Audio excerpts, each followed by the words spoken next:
Hi viewers, welcome to ఆది TV. క్రిందటి ఎపిసోడ్లో కలియుగం ఎలా ప్రారంభమయ్యింది, ఎలా అంతమవుతుంది అన్న విషయాలు తెలుసుకున్నాం. అయితే మరి కలియుగం తర్వాత ఏమిటి అన్నది అందరి ముందున్న ప్రశ్న. కలియుగం తర్వాత ఏం జరుగుతుంది? ఇంకో కొత్త లోకం పుట్టుకొస్తుందా? ఆ కొత్త లోకం ఎలా ఉంటుంది అన్నది చాలా ఆసక్తికరమైన అంశం. కలియుగం తర్వాత మరో యుగం ప్రారంభమవుతుందని, దాన్ని సత్యయుగం అంటారని మన పురాణాలు చెబుతున్నాయి. వాస్తవానికి హిందూ పురాణాల ప్రకారం 4 యుగాలున్నాయి: సత్యయుగం, త్రేతాయుగం, ద్వాపరయుగం, కలియుగం. భగవద్గీత ప్రకారం సత్యయుగంలో మనుషులు ఎలాంటి తప్పులు చేయకుండా నిజాయితీగా ఉంటారు. త్రేతాయుగంలో కొంతకాలంలో డబ్బు సంపాదించాలనే కాంక్ష మనుషుల్లో ఎక్కువవుతుంది. వంచన, వ్యతిరేక భావం, చెడు పనులు చేస్తారు.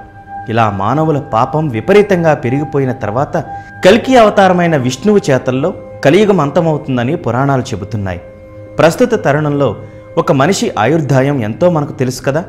60 నుంచి 70 ఏళ్ల వరకే మనుషులు బతుకుతున్నారు. కానీ మన పూర్వీకులు ఆయుర్దాయం ఇంకా ఎక్కువగానే ఉండేది.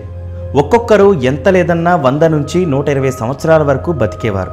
అయితే మరి మన పురాణాల్లో చెప్పినట్లుగా కలియుగానికి ముందున్న కృతయుగం అంటే సత్యయుగం, త్రేతాయుగం, ద్వాపరయుగంలో మనుషుల ఆయుర్దాయం ఎంతో తెలుసా? అదే ఇప్పుడు తెలుసుకుందాం. కృతయుగం అంటే సత్యయుగం. ఈ యుగంలో మొత్తం 17,28,000 మనుష్య సంవత్సరాలు. ఈ యుగంలో జీవించిన మనుషుల సగటు ఆయుర్దాయం 1,00,000 సంవత్సరాలు. అవును, మీరు విన్నది కరెక్టే. కృతయుగంలో జీవించిన వారు ఒక్కొక్కరు 1,00,000 సంవత్సరాల వరకు జీవించారట. తరువాత త్రేతాయుగం. ఈ యుగంలో నడిచింది 12,96,000 మనుష్య సంవత్సరాలు. ఈ యుగంలో మనుషుల ఆయుర్దాయం 10,000 సంవత్సరాలు. వాల్మీకి రామాయణం ప్రకారం ఈ యుగంలో శ్రీరాముడు 11,000 ఏళ్ల వరకు జీవించి ఉన్నాడట. ఇక మొత్తం 8,64,000 సంవత్సరాల పాటు ద్వాపర యుగం నడిచింది. ఈ యుగంలో మనుషులు సగటున 125 ఏళ్లకు పైగానే జీవించారట. ఈ యుగంలో శ్రీకృష్ణుడు 125 ఏళ్ల జీవించి ఉన్నాడట. ప్రస్తుతం నడుస్తున్న కలియుగం 4,32,000 సంవత్సరాల పాటు నడవనుంది. ఈ యుగంలో మనుషుల ఆయుర్దాయం 100 సంవత్సరాలకు తక్కువే. ఎక్కడో ఒకరు తప్ప చాలామంది అన్ని సంవత్సరాల వరకు జీవించి ఉన్న దాఖలాలు లేవు. ఈ యుగంలో మనుషులు ప్రస్తుతం జీవిస్తోంది 60 నుంచి 70 ఏళ్ల మాత్రమే అని సులభంగా చెప్పవచ్చు.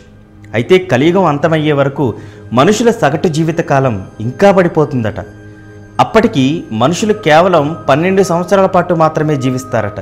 అయితే కలియుగం ప్రారంభమయ్యి కేవలం 5,000 సంవత్సరాలు మాత్రమే అయ్యింది. అంటే కలియుగం అంతం అవడానికి ఇంకా 4,27,000 సంవత్సరాలు టైం ఉంది. ఇంతవరకు బాగానే ఉంది. కానీ కలియుగం తర్వాత ఏంటి? ఈ ప్రపంచం అంతమైపోయిన తర్వాత మరో ప్రపంచం ఉద్భవిస్తుందా? ఇవన్నీ అందరినీ తొలిచేస్తున్న ప్రశ్నలు.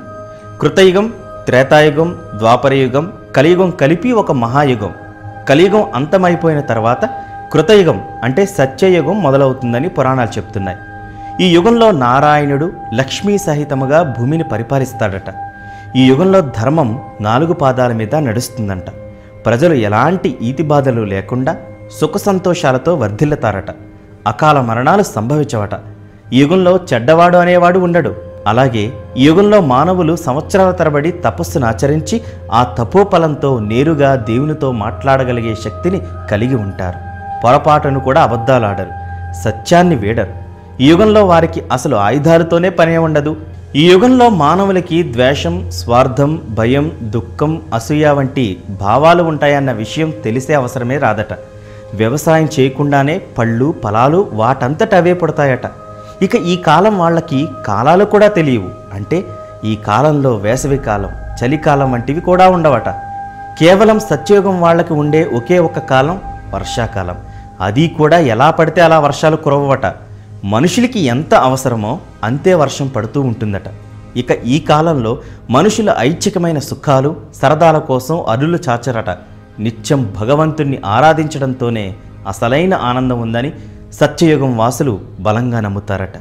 ఇక ఈ యుగంలో మనుష్యులకు మందులు అవసరమే రాదు. ఎందుకంటే అసలు వాళ్ళకి అనారోగ్యం అన్నదే దరిచేరదు. ఒకవేళ ఏదైనా చిన్న అనారోగ్యం బారిన పడినా వాళ్ళు తమకున్న ఆత్మసిద్ధితో తమ అనారోగ్యాన్ని ఎవరికి వారే సరిచేసుకుంటారట. అంతేకాదు, ఈ యుగంలో జనులు ఇప్పటి మనం యుగంలోలా మతాలు, కులాలు కోసం కొట్టుకోరు. అందరూ ఒకే మతం అన్న నమ్మకంతో ఒకరి పట్ల ఒకరు సోదర భావంతో కలిసిమెలిసి ఉంటారు.